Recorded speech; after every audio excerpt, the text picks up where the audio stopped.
Olá, queridos irmãos e irmãs, sejam bem-vindos ao nosso canal e a reflexão diária de hoje, dia 3 de outubro, dia dos santos André de Soberal, Ambrósio Francisco Ferro e companheiros. Os mártires nos interrogam pela sua radicalidade na fé. André de Soberal, Ambrósio Francisco Ferro e grande número de cristãos foram mártires no Nordeste brasileiro no século XVII. Atacados por anticatólicos, não temeram dar a vida por causa de Cristo. Vivemos num mundo que nos facilita em muitas coisas de modo bom, positivo, mas também aqueles que nos acomodam. O que nos diz o testemunho dos mártires que celebramos? Certamente eles nos interrogam no testemunho da fé. Para quem não sabe, André de Soberal, padre, ele era vicentino de nascimento. Eu me lembro que quando eu estava na São Vicente Mártir, que estava caminhando para o seminário, o padre Paulo de Moura, que era o pároco da época, descobriu o processo de beatificação dele. E foi feito todo um processo dentro da paróquia de divulgação. Inclusive, se eu não me engano, a casa dele era na rua do colégio, ali perto da Biquinha, no centro de São Vicente. Então, André de Soberal era vicentino. Depois que foi ordenado padre, ele foi deslocado para a região do Nordeste e lá acabou sofrendo o martírio.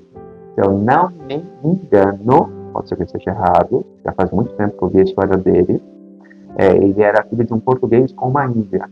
Não tenho certeza, tá? Mas eu acho que era isso sim. Então, para nós, da Baixada Santista da Diocese de Santos, é uma alegria muito grande, né? Ver um conterrâneo nosso, um vicentino, né? Natural de São Vicente, ser elevado às honras dos altares, né? André de Soberal, que ele interceda por nós. Evangelho de hoje, Lucas 9, 51 a 56. Estava chegando o tempo de Jesus ser levado para o céu. Então ele tomou a firme decisão de partir para Jerusalém e enviou mensageiros à sua frente. Eles puseram-se a caminho e entraram no povoado de samaritanos, a fim de preparar hospedagem para Jesus. Mas os samaritanos não o receberam, pois Jesus dava a impressão de que ia a Jerusalém.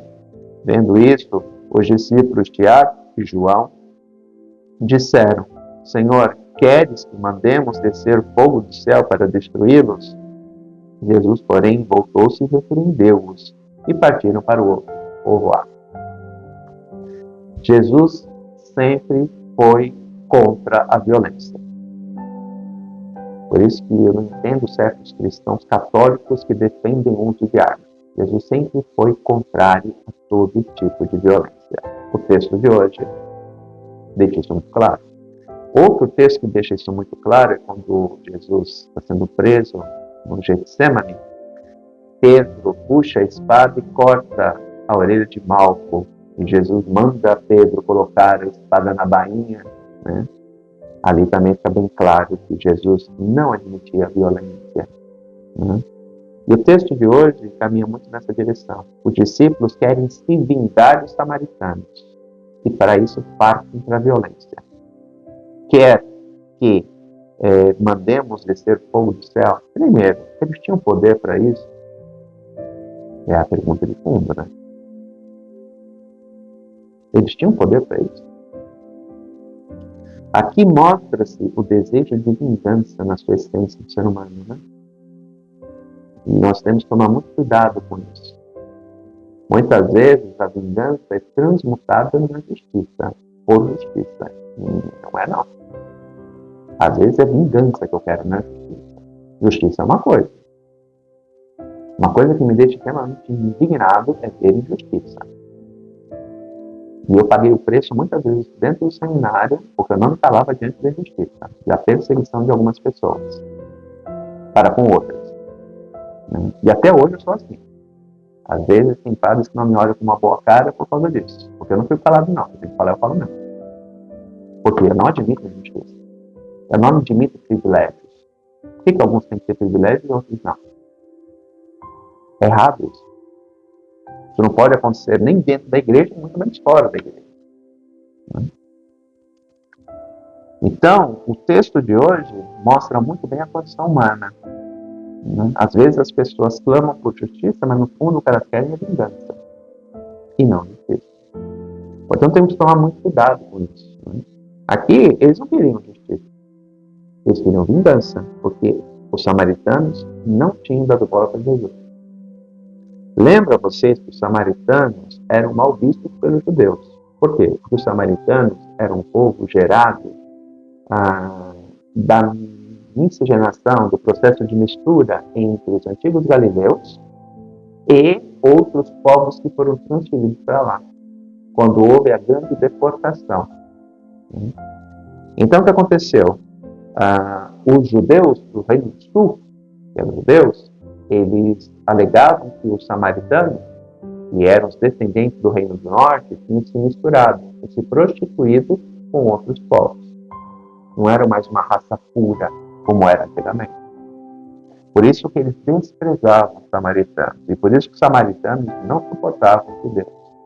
Por isso que quando Jesus fala do samaritano que ajudou ao invés do sacerdote, no fundo ele está dando uma estocadinha, uma alfinetadinha no povo judeu, que era um povo que se gloriava de seguir estritamente a lei e que muitas vezes, por causa disso, deixava de ver a caridade, de praticar a caridade. Porque o ato do samaritano, tanto que o texto entrou para a cultura católica, podemos dizer assim, como o texto do bom samaritano. O texto não fala nada de bom. A atitude dele é de bondade, sem dúvida nenhuma, mas não está lá o título o bom samaritano. Está o samaritano, mas não o bom samaritano. Mas diante da atitude dele, se entrou para a cultura cristã católica como o bom samaritano. Então é interessante observar isso. Eles não se davam bem com os judeus. E Jesus encarou isso de boa. Tanto que aqui fala, Jesus voltou-se para eles e os repreendeu. Porque não é uma atitude, devolver uma, entre aspas, ofensa, apesar que não fala nada aqui, não o receberam, eles só não foram corteses com ele. Simplesmente o ignoraram. Isso seria motivo para pedir que o fogo do céu devorasse os samaritanos, como foi Sodoma e Gomorra? Não. É um excesso. E Jesus é contra todos os excessos, né? Por isso, queridos irmãos e irmãs, devemos tomar muito cuidado com a nossa postura, no sentido de não devolver o mal com o mal. Principalmente porque aqui a atitude de lançar fogo sobre a cidade, destruir a cidade, era um exagero a resposta diante da ofensa que tinha sido cometida. Né? Então é tomar muito cuidado, porque muitas pessoas fazem isso. Às vezes uma coisinha que acontece vira desperta uma reação monstruosa. Né? É ter cabeça fria, é não deixar levar pelos impulsos, é esfriar a cabeça para depois tomar decisões ou falar alguma coisa. Né? Porque senão corremos o risco de, muitas vezes, falar que queremos lutar por justiça, mas na verdade não, queremos nos vingar das pessoas. Então temos que tomar muito cuidado com isso, porque isso não é uma atitude cristã. Um grande abraço, até amanhã, se Deus quiser. Tchau.